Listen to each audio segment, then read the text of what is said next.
Ladies and gentlemen, this is DVP World. You're watching another edition of Break the Fake, where we debunk fake news and combat false narratives. I'm your host, Benjamin Lee, and let's get rolling. Now, Kazakhstan has officially lost interest in waiting for Russian cash to materialize and decided to start building a major thermal power plant all on its own. Now, this project was originally part of a flashy $2.7 billion deal signed during Vladimir Putin's visit last year, complete with smiles, handshakes, and model power station that looked great in photos and even better in theory. All very promising until someone asks, so, where's the money?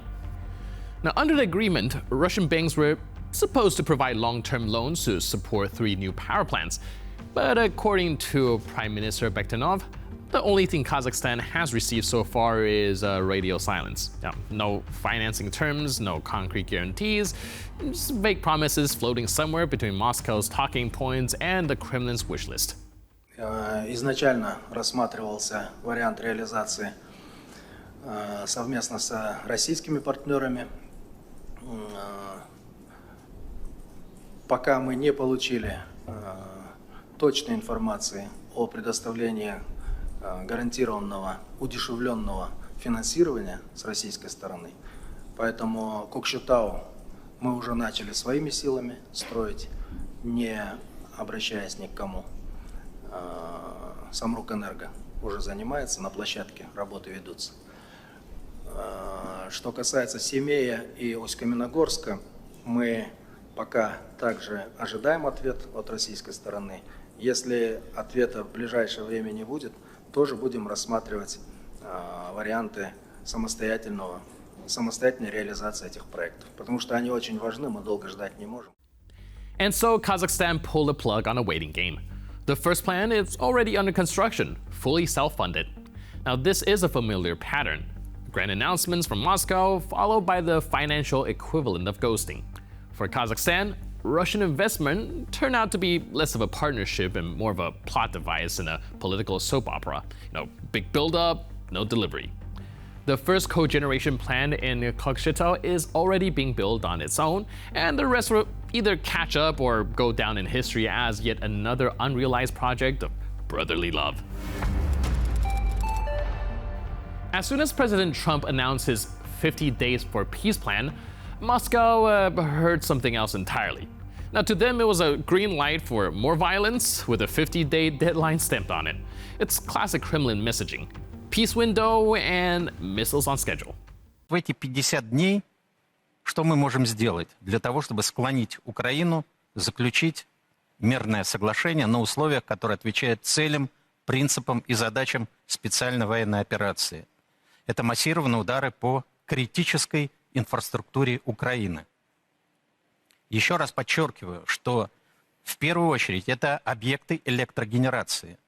Например, любой российский фронтовой истребитель, используя крылатые ракеты нового поколения, малозаметные Х-69, способен в первом ударе, не привлекая внимания средств разведки противника, поразить и точно уничтожить любую ТЭЦ, любой нефтепереработающий завод, любую топливную базу.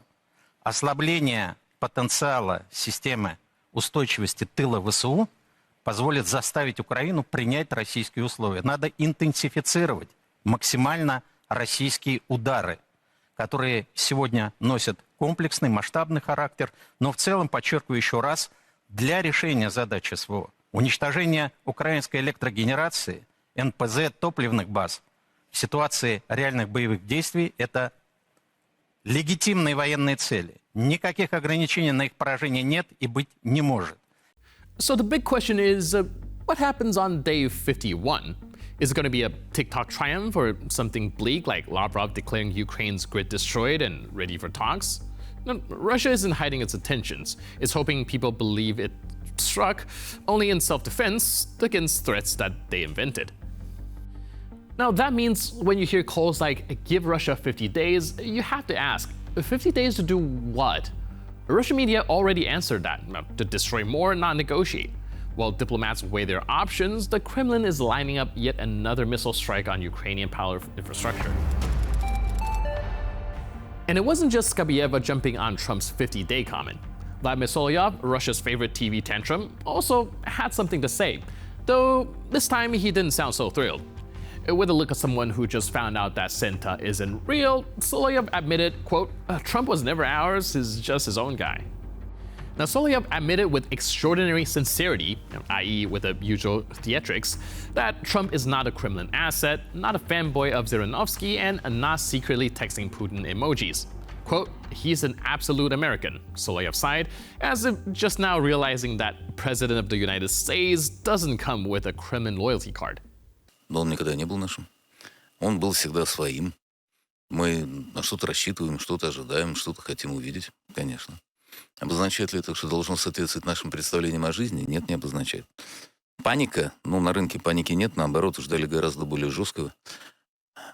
Хотя то, что мы на самом деле не знаем, что на выходе, мы не знаем, какие именно оружия и сколько было поставлено. Но здесь важны знаки.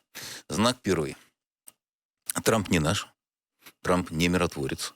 Трамп президент Соединенных Штатов Америки. Он абсолютный американец, который мыслит как американец, действует в интересах Соединенных Штатов Америки так, как он их видит. Ему глубоко безразличны наши интересы, китайские, корейские, японские. Он не об этом, он о себе. Он находится в прелести и считает, что, пережив покушение, он получил карт-бланш на изменения в мире. И поэтому, придя, он пытается действовать от абсолютного представления, что все должны выстроиться. Still, Soloviev tried to save face. No panic, he insisted. Sure, Russia expected more. Sure, no one knows how much military aid Ukraine's getting. But don't worry, there are signs. What kind of signs? Well, don't ask. Weapons? Maybe. Clarity? Definitely not. Trump hasn't promised anything, but they're still hoping. At this point, Soloviev sounds less like a political analyst and more like someone tracking horoscopes for battlefield strategy. And so here we are, Russian propagandists finally understanding that the US president works for the US. It's shocking to them, feels like betrayal, but don't worry, they'll find hope again. Maybe a Telegram post, a Hungarian press release, or discounted grain deals with China. And just when you thought Russian propaganda had hit its ceiling of absurdity, Channel 1 delivers a bombshell. No, some pun intended. In a glowing expose, they finally reveal the secret behind the decade-old myth. The Ukrainian armed forces have been bombing Donbas for 8 years. Except a small detail. They accidentally explain how it really worked. Russian-backed militants were shown launching grenades from residential buildings, provoking return fire, and then screaming, "Ukraine is bombing civilians." It's like watching a bank robber call the cops because the teller said no. Лифт здесь уже давно не работает, потому что в доме нет электричества. Послушайте, я вижу совершенно удивительную вещь. Мне кажется, одна из жительниц этого дома. Здравствуйте. Здравствуйте. Жить здесь не боитесь? Нет, не боюсь. Этажом выше работает сейчас АГС, это автоматический гранатомет в сторону аэропорта, потому что там активизировалась украинская армия. Вот четко видно, смотрите, по жилым домам. А потом будут говорить, что они не расстреливают мирное население. Поверни камеру, частный сектор. А потом говорят, что украинская армия не стреляет и не ведут прямые наводки по частному сектору. АГС сейчас будет опять менять свою позицию, потому что вполне возможно, что прилетит ответка. Ствол еще, ствол еще теплый. Ну вот слышите, этот грохот обрабатывают периметр вокруг нашего здания. Не знаю, уж попадут в крышу, не попадут, но это работает сейчас град. Вот уже, собственно, вторая машина прилетела. Вот, хорошо. Залпов 80. According to the report's own footage, fighters were holed up in apartment blocks firing AGS launchers from balconies like it was some airsoft match. Civilians inside, apparently not important. And the most surreal part, this wasn't a leak or parody. It aired on national television, without irony, without cuts. Now, they laid out the very blueprint of their own propaganda myth and called it journalism. After years of yelling, "They bombed Donbas," they've now explained that, yes, militants provoked it from residential zones. They just got so caught up trying to look credible that they actually tripped over their own narrative. And with that, we conclude this edition of Break the Fake. But for more news, update, and commentary, please stay tuned to TVP World.